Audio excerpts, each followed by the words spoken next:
with them, and we've got to give support to those that tell the truth and fight back against evil. Now, I want to play one more of these Homeland Security clips before Tim Kennedy comes in at the start of the next segment.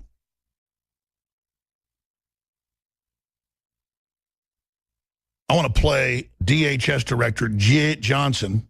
Jeh says passing gun control is now part and parcel of Homeland Security. And he's also implying we're just going to do this extrajudicially, as Obama has said he'll do with the executive orders. So they're saying the answer to keeping us safe is taking our guns while the government buys more and more guns to protect itself and protects the jihadis. And Jeh Johnson is protecting the jihadis. It's a fact. Here it is. I do believe, however, that meaningful, responsible gun control is now part and parcel of Homeland Security. It's critical to public safety, but we have to face the fact that meaningful, responsible gun control has to be part of Homeland Security as well, given the prospect of homegrown, homeborn violent extremism in this country. We've seen this now with Orlando, tragically, with San Bernardino, and it's something that I think the American public and the Congress has to face and has to address. And if they're on a watch list, should they be able to buy an assault weapon? Well, a number of people have made the point that individuals who are on our no-fly list, who are on various other lists, who are able to purchase a weapon in this country. I believe that that's something that has to be addressed. I think that those of us in the executive branch and in the legislative branch have to face this. With great respect, Mr. Secretary, you are head of Homeland Security. What do you think? I believe that meaningful, responsible gun control is part of Homeland Security, and it's something we have to address. No, that's enough. So basically, that's the line. Oh, if you're on a no-fly list, the magic no-fly list that has millions of innocent people on it, that no one knows how you get on, a secret list, then you can't own a gun, and you have to turn your guns in, and you can't buy guns. Meanwhile, this guy worked for one of the biggest merc groups in the world, doing really cruddy jobs all over the planet, reportedly, that's full of Muslims. That's their specialty. They were protecting him, shooting his mouth off, threatening coworkers to kill him, that he works with Al-Qaeda, works with ISIS. The FBI had their hands tied. He has a gun license, all this. That guy's not going to be on a no-fly list. Hell, they don't put known terrorists on there. It's a no-travel list. It's an internal checkpoint system. The IRS wants it where if they open an investigation on you, you can't even get on a plane domestically. They already have it where you can't leave the country. They're clamping down on us. They're banning our free speech. They're coming after our guns. It's cut and dry. And America must stand up and say, we know you're working with the terrorists. We know you're allied with them, criminals. All right, Tim Kennedy is with us for the rest of the hour. And the reason Tim Kennedy's here is I've gotten to know him in the last year or so. I went to high school with one of his best friends, Shane Steiner. And, Shane's been involved in our shooting shows and stuff we do just because he's a friend and I like him and, we're fellow shooters. And then over the last few years, he's like, man, you ought to meet Tim Kennedy. He's really awesome. Come over to the house or whatever when he's going to have dinner. And I just was always too busy, never did. But the last 6 months or so, we started hanging out quite a bit. And, of course, I knew the guy was a Special Forces soldier. I knew he was one of the top UFC fighters and, all the rest of it. But I just was so busy, really didn't follow it. But getting to know him and all the anti-terrorism background and the rest of it, obviously with all this new stuff that's been happening, it was like perfect timing. Unfortunately for the country, but fortunately for us here on the show to have your basic, bird's eye view and also on the ground view of what's unfolding. If stations just joined us, as some stations only carry the second and third hour, the head of Homeland Security has come out. Obama has come out, and they said they want a no-buy list for gun owners. Extrajudicial, extra legislative, 2 million Americans on the no-fly list, most of them totally innocent. Suddenly you can't buy a gun because the administration puts you on a list. This is the end of judicial review. It's the end of due process. It's unspeakable. Now, remember, this was their goal in 2008 during the campaign. Rahm Emanuel, who became the White House chief of staff, gave speeches saying, if you are on a list of maybe being a possible terrorist, you don't have a right to own guns. So they want to just put you on a magic list and use Homeland Security to take your guns. Now, Obama went on. We're going to play this clip again in a moment. And said, there's going to be bigger attacks, and you better just let us restrict your guns. And he said, because we've got to stop American terrorists. So you can't say Islamic. The FBI says they're not allowed to even say that. We're told this isn't Islamic. We're told to stand down. The mosque is protected. The imam can say kill the gays. We're going to play these clips. Other imams can. His dad can say it, but it's not Islamic. No, it's American gun owners. We have the clip. I played it last hour where Obama openly says it. You cannot make this up. So, Tim Kennedy, I know you're chomping at the bit to talk about this. We played a clip that you shot on June 1st of these vignettes we were going to dole out over the next month. But we went ahead and played it yesterday, a few weeks early, really, because you said, look, political correctness will get you killed.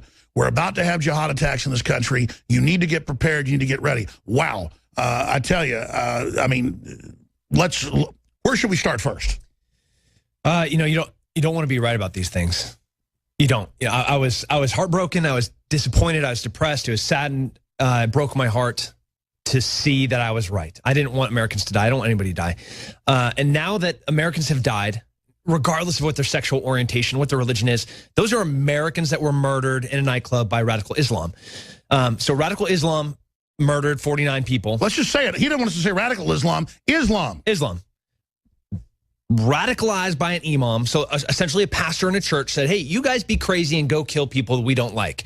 But we now, the Americans, are going to have to face the consequences of a very small group of fanatics. They're not going to try to take their guns. They're not. It has been very obvious for the past 7 years that they don't go after them. They leave them alone. They say, don't go after the imams. Don't even say Islam. Don't even say Muslim. Don't say radical extremists. Just look for any excuse to try to take guns. Now, the people's guns that they're going to take are not going to be theirs. Their criminals are always going to get guns.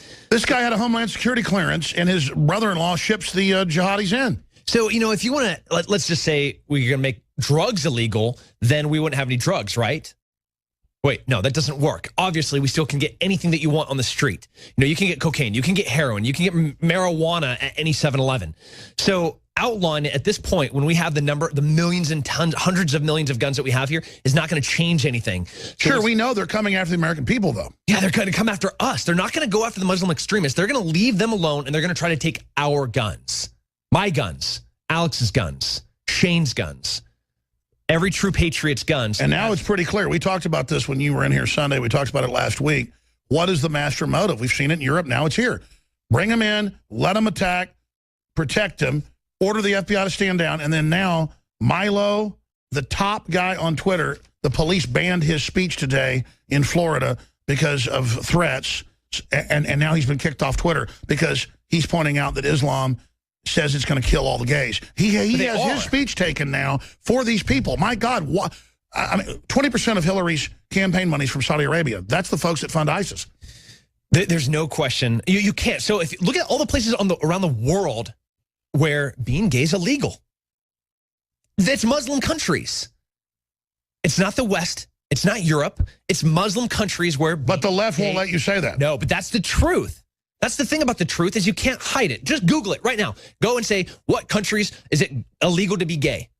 Saudi Arabia, Kuwait, Iraq, Afghanistan. Those are the countries. Those are the countries that they push them off of roofs. I'm saying, this is America. You do whatever you want. That's the point of being free. We're about to lose those freedoms. Oh, there we go. Look. Which countries? 77 countries, and the ones where they execute you, the 11 are Muslim. But expanding on that, instead, the left wants to indoctrinate our kids when we're saying, no, we're the parents. You have freedom, but I have freedom for you not to indoctrinate me or my kids. That's why they're mad at us, because a lot of these leftist groups want to take over politically. And that's why they're allied with Islam, because it's totalitarian. Yeah. The only way that we can fight this is we start getting strong individually. Like, we cannot be weak. We cannot be a weak. And we have to unbrainwash our kids and be aware and not just give into this culture, fight against it, which will actually make us stronger.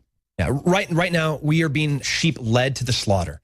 The media comes on and tells us whatever we want, and we're like, oh, okay, I guess guns are bad, because look, it just killed a bunch of gay people in Orlando. No, radical Islam did that. The gun had nothing to do with it. And from your sources, I mean, in and around anti-terrorism, 3-hour stand down of the SWAT team, how did that happen? So it wasn't a stand down. What happened was, these are regular police officers. They worked their shifts, and now they're at home, right? They're at home, they're asleep, they're with their kids. They have their pagers, they have their cell phones. When a shooting started happening at a club, they didn't know what it was right away. So it took a while, almost an hour, for it to be an active shooter at a nightclub. So now it's activating SWAT. We're an hour into it. Now Sure. So should we just have the regular officers be ordered to storm facilities like that? If you want to be a cop, I mean, the old days, they just storm stuff. So absolutely. Right now, I train people active shooter response. It takes one gun to change the chemistry of a gunfight. One person with a gun. So if there's a guy walking around just executing people, You're going to pin him down. Shoot him. It changes everything about the gunfight. Well, let's say you were down the street and heard the shots or heard this was happening, or you were on duty. I know all your family are cops, and you're driving along, you hear shots fired. What does Tim Kennedy do? You run towards gunfire. First time I was in Iraq, I'm on a Black Hawk, and we're flying in, brown out. The dust is getting kicked up. And all I see is these flashes from the top of a roof. It was muzzle fire, and rounds were coming at us. And I'm an E5, brand new to Special Forces. And I start running towards the flashes because I knew that was gunfire. I didn't know if I was doing the right thing. I looked to my left and right. All 12 of my brothers are to my left and right, and where everybody's doing the same thing. We're running towards gunfire because that's what you do. That's how you save lives. The longer you let them shoot you, the more of your dudes are going to die. The faster you get rounds on them, the quicker you save lives. And, I mean, the tower shooting, that's what everybody did. I mean, the citizens started firing on the guys. How do we go from that culture to this? Being in villages in Afghanistan and Pakistan where you see the Taliban walk in and just start effortlessly executing people. When one person in the village shoots back, they're like, they are cowards. They're not like cowards. They are gutless, impotent pussies. And these guys, it takes one person to start shooting back and they start running.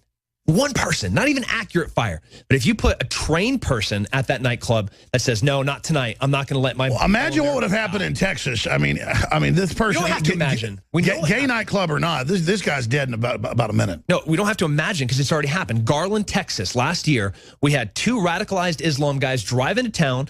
And they were going to go into a community center and kill everybody. It didn't happen. It was a plan. They already said there was a plan. They had been activated, and they were going to go in. They had guns to do it. They drive into the parking lot, and they're going to go kill a bunch of Texans. They didn't make it out of their car. They were killed in their car.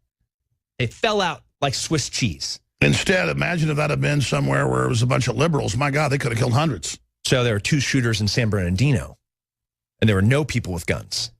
That's the difference. You know, this Muslim that killed his friends that were French, he knew them and went to their house to kill them.